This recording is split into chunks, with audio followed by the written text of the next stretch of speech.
America వాళ్ళందరూ ఎంతో గొప్పగా డెవలప్ అయ్యాడు. చెప్తారు మన ఇండియాకి 50 సంవత్సరాలైనా కానీ ఆ పొజిషన్ పోవాలి. అయినా కానీ వాళ్ళలోనే కదా ఎక్కువ మాట్లాడితే అక్కడ చెప్పారు, ఇక్కడ చెప్పారు, ఆ యాక్సిడెంట్, ఈ యాక్సిడెంట్, పెద్ద పెద్ద అవి వచ్చి ఎంతో మంది చనిపోతూ ఉంటారు. సో వాళ్ళు హ్యాపీగా లేదు.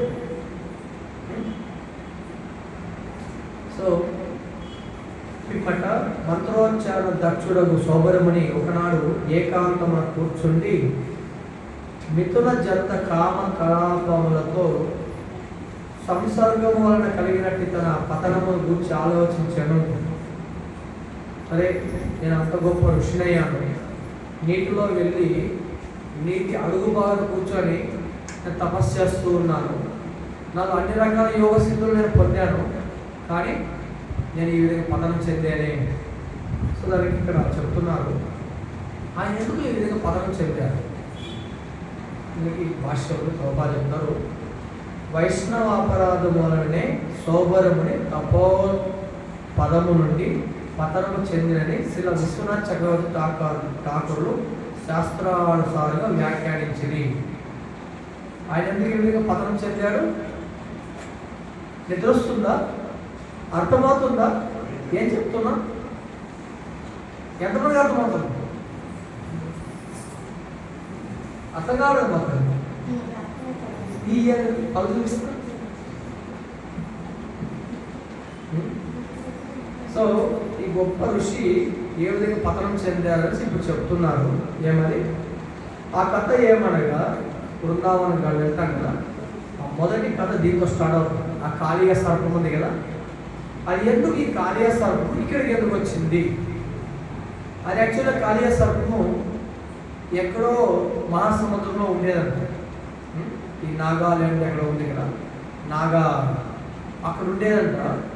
ఆ కాళీయ సర్పం అక్కడి నుంచి వచ్చి ఇక్కడ వచ్చి తలదాచుకోండి. ఎందుకు కాళీయ సర్పం అక్కడికి ఎందుకు వచ్చింది? ఎందుకంటే అక్కడ ఈ సౌభద్రముని యొక్క శాపం అనేది అక్కడ ఉంటుంది.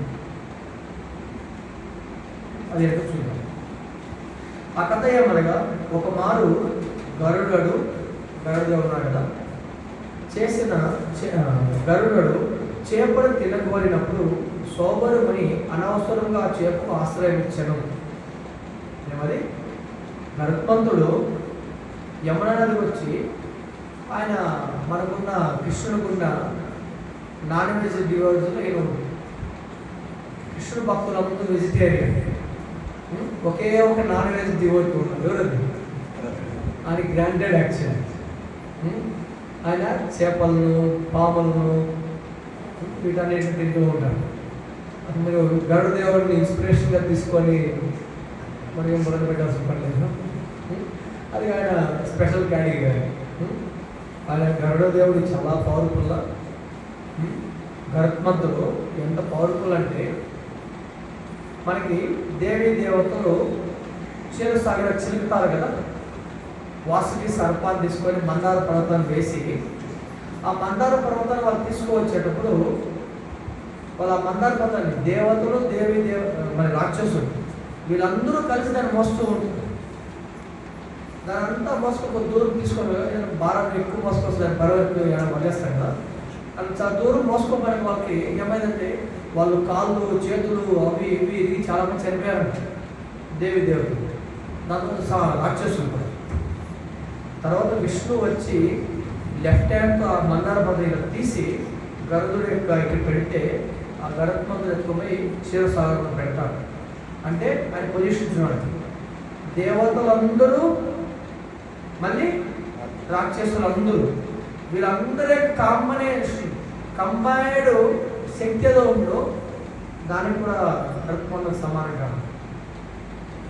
గరుత్మంతుడి యొక్క శక్తికి వీళ్ళందరి శక్తి కూడా సమానం. అది ఆయన వైష్ణవుడి యొక్క పవర్. ప్రభుపాలు చెప్తారు, భగవంతుడు శక్తిమాన్ అంటే ఆయన శక్తిని ఇచ్చేవాడు.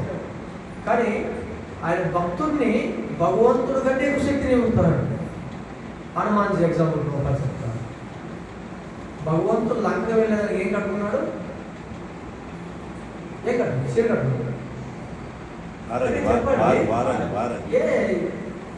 సినిమా థియేటర్లో మాత్రం ఉన్నది ఇది.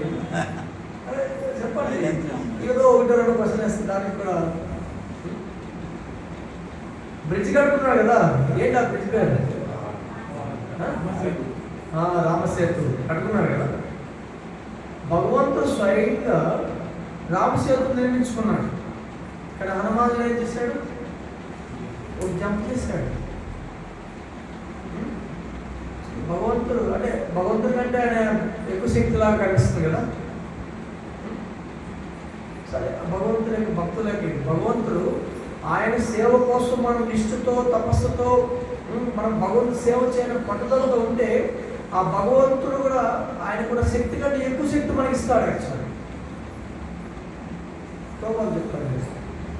అదేవిధంగా గరుత్మంతుడు ఆ భక్తులు దేవి దేవతల మళ్ళీ ఆ రాక్షసులు వాళ్ళందరూ కాలు చేయకూడదు, వాళ్ళు చేయడం పని గరుత్మంతుడు పెడతాను అలా తీసుకువేసాడు.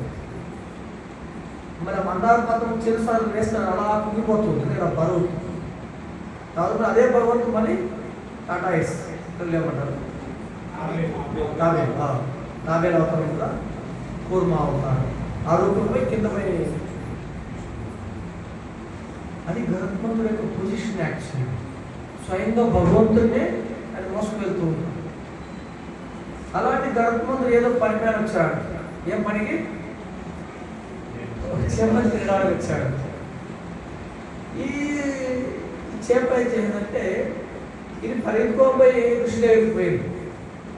ఈయన ఋషి చేపల దగ్గర తపస్సు చేస్తున్నారు కదా నీటిలో కూర్చొని. ఆ చేపల్ని దాన్ని దీన్ని చూసి ఆ చేపల పైన లేని పని మమకారం పెంచుకున్నాడు. ఏం కారం పెంచుకున్నాడు? మమకారం. ఇంకో కారం కాదు, తెలంగాణ కారం. మమకారం పెంచుకున్నాడు. దాంతో ఆయన ఏం చేశాడు? ఆ చేప వచ్చి దగ్గరికి వస్తే దానికి ఆశ్రయం ఇచ్చాడు. గరుత్మంతుడు ఏం చేశాడు? ఋషి ఆశ్రయం కలిసి ఆయన ఏం చేశాడు? అటు ఇటు చూసి మళ్ళీ ఆయన ఏం చేశాడు? ఈ చేపలన్నీ ఒక మీటింగ్ పెట్టి గరుత్మంతుడు ఎప్పుడైనప్పుడు వచ్చి మమ్మల్ని ఎవరో వెళ్ళిపోతున్నారు, ఈసారి ఏం చేయాలి? అందరూ ఋషి దగ్గరికి వెళ్దామనేసి చేప లీడర్ ఉంటాడు కదా, ఆ లీడర్తో సహా ఆయన మీటింగ్ పెట్టుకొని ఆయన వెళ్ళాడు. గరుత్మంతుడు అటు నుంచి ఆ చేప లీడర్ ఎత్తుకెళ్ళిపోయాడు. దానికి ఋషి ఒక శాపం పెట్టాడు. ఇక్కడి నుంచి ఈ గరుత్మంతుడు ఈ యమున ఈ కాళీయాగం మీద ఈ ప్లేస్కి వస్తే ఇమ్మే కదా మరణం సంభవిస్తుందని ఆయన శాపించాడు. వైష్ణవ అపరాధం అనే సౌభరముని తపోవద్దం నుండి పతనము చెంది అని విశ్వనాథ చక్రవర్తులు వ్యాఖ్యానించింది.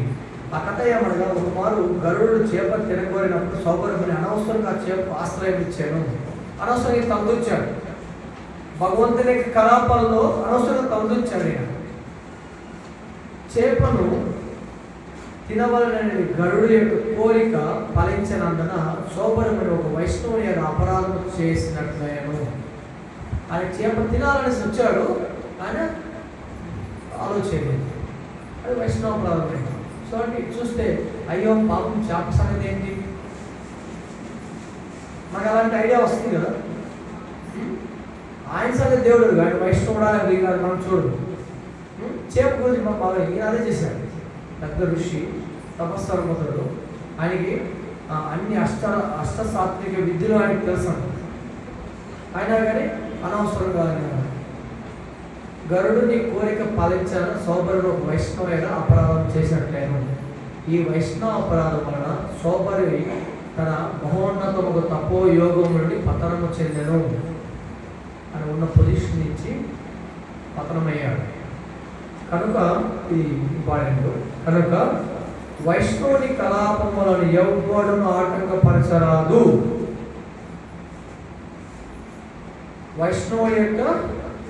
వైష్ణవుని కలాపములను ఎవ్వడును ఆటంకపరచరాదు. చాలా సీరియస్. ఆ వైష్ణవుడికి బ్యాక్గ్రౌండ్లో ఏదో ప్లాన్ ప్రకారం ఏదో చేస్తూ ఉంటాడు. అనవసరంగా తలదూర్చామంటే నీకు ప్రియకాలం వచ్చింది. కనుక వైష్ణవుని కలాపములను ఎవ్వడును ఆటంకపరచరాదు. సౌభరమునికి సంబంధించిన ఈ సంఘటన నుండి మనము గొప్ప గుణపాఠమును తప్పక నేర్వవలెను. వైష్ణవుని కలాపములను ఎవ్వడును ఆటంకపరచరాదు. సౌభరమునికి సంబంధించిన ఈ సంఘటన నుండి మనము గొప్ప గుణపాఠం తప్పక నేర్వవలెను. ప్రభుపాదు నొక్కి చెప్పారు, తప్పక నువ్వు నేర్చుకో. ఇది చాలా సీరియస్, చాలా సీరియస్. ఈ ప్రోగ్రాంలో వచ్చింది అది లేదు. సో తర్వాత ఆయన అంటున్నాడు, ఎవరు సోబరమని అంటున్నాడు, జల మధ్యమున నిలిచి తపస్సు చేసినాను. ఆయన ఇక్కడ జలము లోపల వెళ్ళి తపస్సు చేసినాను. సాధు జనోచితమగు విధి నియమములను పాటించిన మీనము యొక్క కామ కలాపముల సంపర్కము చే నా చిరకాల తపోఫలము నశించినది. అన్నాడు, సాధు జనోచితమగు విధి నియమములను పాటించిన ఆయన వైష్ణవుడు ఆయనకి ఫేవర్ చేయాల్సింది పోయి ఏదో అనవసరంగా తలదూర్చాడు. దాంతో ఏమైంది, మొత్తం ఊడ్చిపోయింది. నా చిరకాల తపోఫలం నశించినది. ఎల్లరూ నా పతనము చూసి బుద్ధి తెచ్చుకోవలెను. ఎల్లరూ నా పతనమును చూసి బుద్ధి తెచ్చుకోవలెను.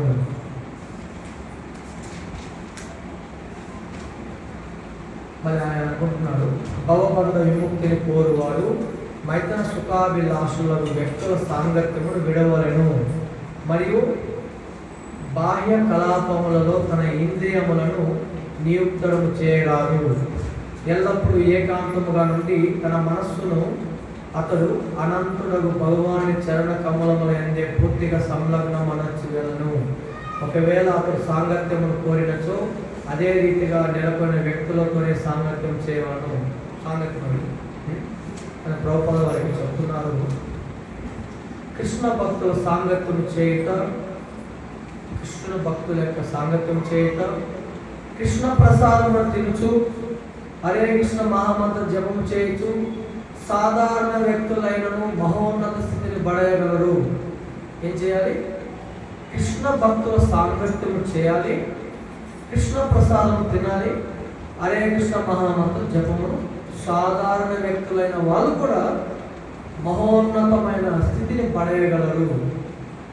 ఏం చేయాలి? ఒకటి, కృష్ణ భక్తుల సాంగత్యంలో ఉండాలి, మళ్ళీ భగవంతుడు ప్రసాదం స్వీకరించాలి, మళ్ళీ హరే కృష్ణ మంత్రం జపం చేయాలి. ఇక్కడ ఇది దొరుకుతుందా? ఇస్కాన్లో దొరుకుతుందా? ఇది లేదా? గ్యారెంటీ ఉందా?